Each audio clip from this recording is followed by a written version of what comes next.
Mi nombre es Arturo Negrón.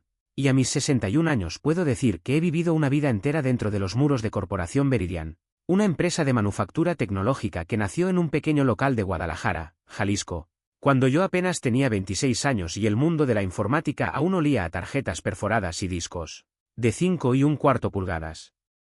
En aquel entonces, la compañía tenía 12 empleados contando al fundador, Ricardo Sterling, y un solo servidor que cabía debajo de un escritorio de madera, con un ventilador que sonaba como una licuadora vieja cada vez que procesaba un reporte.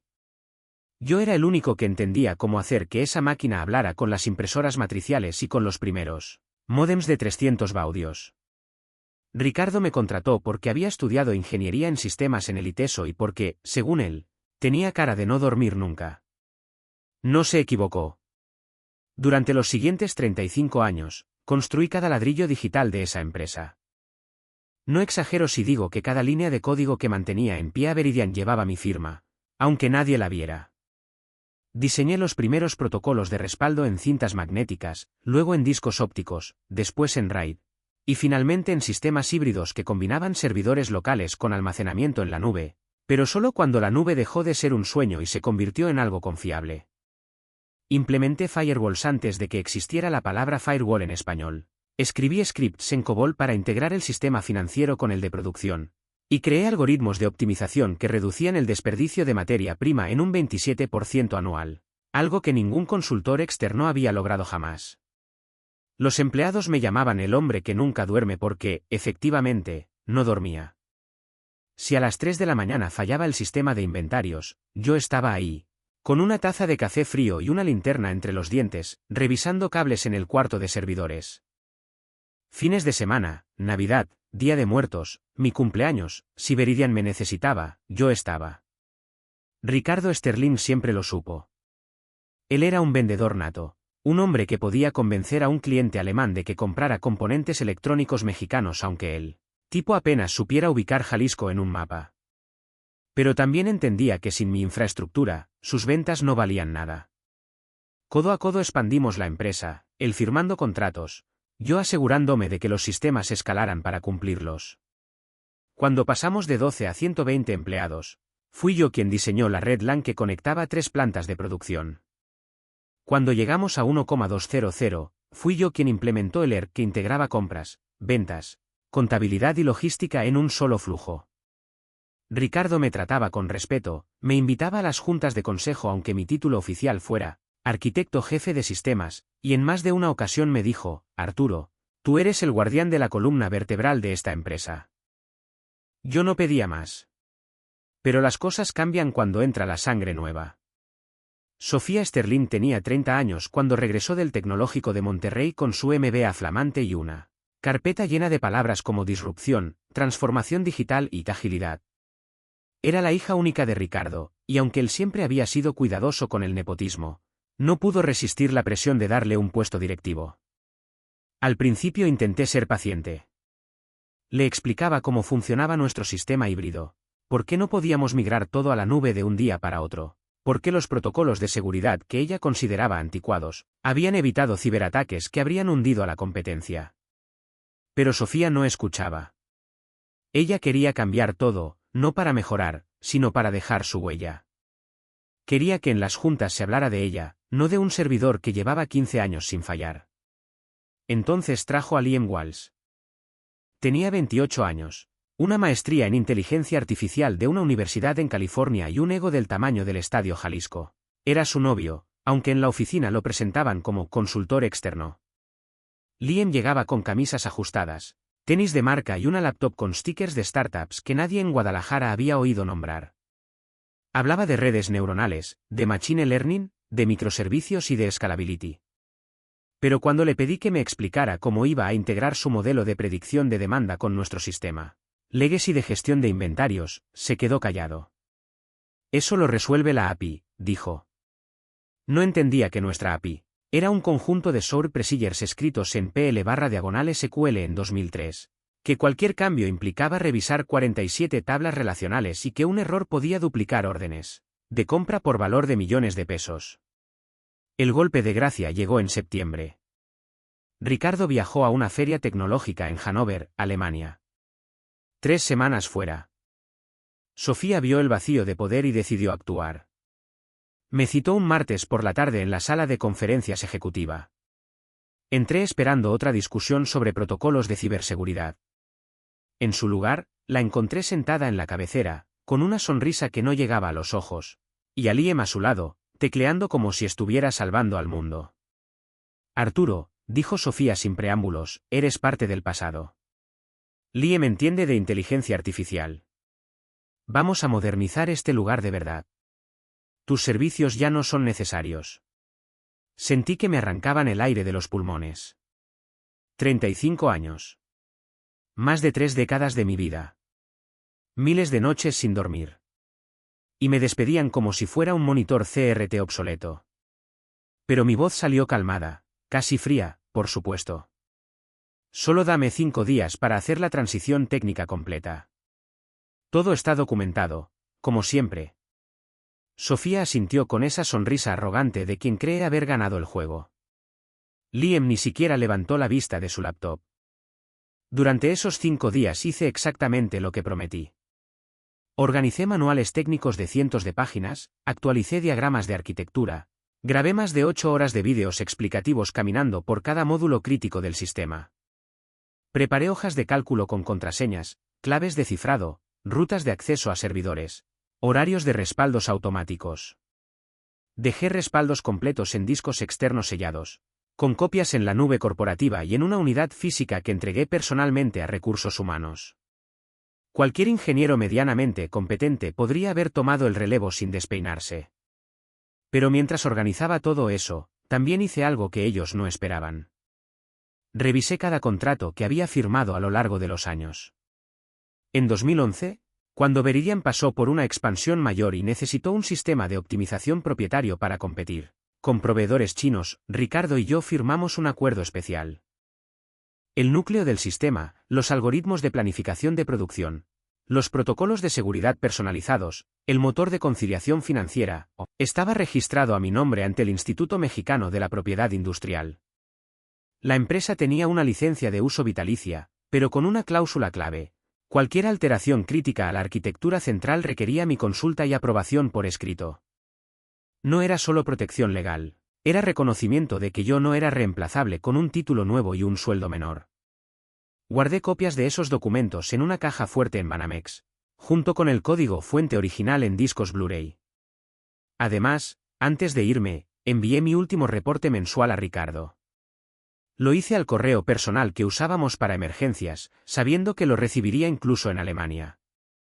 Era un documento de 42 páginas, métricas de Optime, 99,7%, proyectos en curso, alertas de seguridad resueltas, y al final, una nota discreta recordando los registros de propiedad intelectual de 2011. No era una amenaza, era información. Mi último viernes en Veridian arreglé mi escritorio, entregué mi gafete, mis llaves, mi laptop corporativa. Sofía estaba radiante. Estoy segura de que encontrarás algo adecuado para tu edad, dijo con esa falsa empatía que aprendió en algún curso de liderazgo.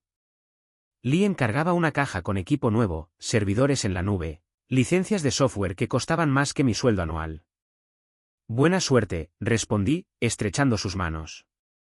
Por dentro, sabía exactamente lo que venía. La primera semana después de mi partida fue silenciosa. Recibí llamadas de viejos colegas, ¿es cierto que te despidieron? ¿Qué vamos a hacer sin ti? Confirmé con calma y dije que me tomaba un tiempo para reflexionar. En realidad, esperaba. En la segunda semana llegaron los primeros síntomas. Jenny Morrison, jefa de contabilidad, me llamó un jueves a las 7:12 de la mañana. Arturo, el sistema financiero está arrojando errores raros. Los saldos no cuadran, hay transacciones duplicadas. Liam dice que es normal durante la migración a la nube, pero los reportes de IVA no cierran. Escuché con atención, pero solo dije, habla con la nueva administración, Jenny. Ellos saben lo que hacen. 2 días después fue Marcus Chen, de producción. Ayer enviamos el mismo lote de circuitos 3 veces al mismo cliente en Querétaro. El sistema duplicó la orden. Liam intentó arreglarlo y ahora no podemos acceder al historial de entregas. Estamos perdiendo 1.2 millones de pesos en devoluciones. Nuevamente, mantuve la neutralidad, seguro lo resuelven pronto. Para la tercera semana, el caos era generalizado. Sarah Williams, de ventas, me llamó casi llorando, perdimos el contrato con Pemex. 45 millones de pesos. El CRM dejó de sincronizarse con la base de datos principal y no pudimos confirmar fechas de entrega. El cliente se fue con la competencia china. Sofía dice que son dolores de crecimiento, pero esto no es crecimiento, Arturo, esto es hemorragia. En la cuarta semana, Ricardo Sterling regresó de Alemania. Venía eufórico, había cerrado 3 contratos nuevos, incluyendo uno por 300 millones de pesos con un fabricante automotriz alemán que requería expansión inmediata de capacidad. Pero su euforia duró lo que tardó en abrir su laptop en el aeropuerto de Guadalajara. El sistema financiero se colgó 3 veces seguidas cuando intentó generar el reporte mensual. Cuando finalmente cargó, los números eran un desastre, ingresos duplicados, gastos en categorías imposibles, un déficit ficticio de 40 millones de pesos. Llamó a Sofía desde el estacionamiento, ¿qué chingados está pasando con mis sistemas?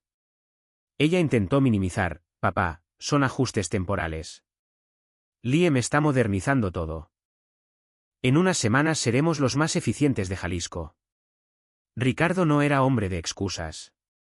Al día siguiente convocó a todos los jefes de departamento. Lo que escuchó fue devastador, contabilidad no podía cerrar el mes. Producción tenía 16 millones en devoluciones por envíos erróneos. Ventas había perdido el historial de 220 clientes clave. El nuevo sistema de IA de Liam no predecía nada, solo generaba alertas falsas cada 11 minutos. ¿Y dónde está Arturo?, preguntó Ricardo, notando el silencio. Sofía tragó saliva, papá, yo tomé la decisión de modernizar el equipo de ti. Arturo era parte del pasado. Ricardo la interrumpió, ¿despediste a Arturo Negrón, al hombre que construyó cada byte de esta empresa? Sofía defendió su decisión con jerga, nube, microservicios, aprendizaje automático. Liam, pálido, balbuceó, son problemas temporales de migración, tal vez un mes. Ricardo pidió toda la documentación de transición. Cuando la revisó, quedó impresionado, manuales perfectos, vídeos paso a paso, respaldos impecables. El problema no era falta de información, era falta de capacidad para entenderla. Entonces abrió mi último reporte mensual. Al final, la nota sobre los contratos de 2011. Llamó a su abogada, Patricia Reynolds. Pat, revisa los acuerdos de propiedad intelectual con Arturo Negrón. 2 horas después, Ricardo, Arturo tiene derechos legales sobre el núcleo del sistema. Cualquier cambio crítico requería su aprobación. Técnicamente, Sofía violó el contrato. Esa tarde, Ricardo me llamó. Yo estaba en el patio de mi casa en Zapopan, podando un limonero. Arturo, necesito hablar contigo. Su voz temblaba. Le conté cómo había estado mi jardín. Luego escuché, mi empresa se está desmoronando. Mi hija cometió un error técnico y legal. Sé que podrías demandarnos. Pero te pido ayuda. Veridian no sobrevivirá sin ti. Hice una pausa. El limonero olía a lluvia reciente. Ricardo, ayudaré. Pero esta vez, en mis términos. Al día siguiente me reuní con él en su oficina. Se veía agotado, con ojeras y una pila de reportes de clientes furiosos. Sofía estaba en una esquina, con los ojos hinchados. Liam no apareció. Analicé los desastres de Liam, había migrado la base de datos a una plataforma cloud sin mapear dependencias, eliminado triggers de validación que él consideraba redundantes, alterado tablas relacionales críticas. Era como demoler una catedral para poner un puesto de tacos. Puedo arreglarlo, dije. Tengo respaldos completos. Tomará 2 semanas intensivas. Ricardo preguntó, ¿cuánto quieres? Respondí, no es dinero. Es estructura. Regreso como consultor senior de ti, reportando solo a ti. 3.6 millones anuales, participación en utilidades, y ninguna decisión técnica sin mi visto bueno. Aceptó sin negociar. Sofía intentó protestar. Ricardo la cortó, tú callada. Tú causaste esto. Trabajé sin parar. Desconecté la nube, Restauré servidores locales, recuperé datos corruptos. Jennifer Martínez, una analista junior que Liam había ignorado, me ayudó. Había documentado cada error en silencio. En 17 días, todo funcionaba. No solo restauré, mejoré. Agregué monitoreo en tiempo real, optimicé procesos, aumenté eficiencia operativa un 23%. Los clientes regresaron. El contrato alemán se salvó y creció a 360 millones. Sofía fue reubicada a recursos humanos. Liam desapareció, su reputación en Guadalajara era tóxica. Ricardo me nombró vicepresidente de tecnología. Implementé mentorías, consejos técnicos, protocolos claros. Sofía intentó acercarse, fui cortés, pero distante. Hoy, a los 62, trabajo en mis términos. Veridian tuvo su mejor año en lustros. Ricardo me dio acciones. Y cada vez que alguien menciona modernización, sonrío. Porque sé que la verdadera innovación no destruye lo que funciona, lo hace mejor. La experiencia no es un título. Es un respaldo que nadie puede borrar.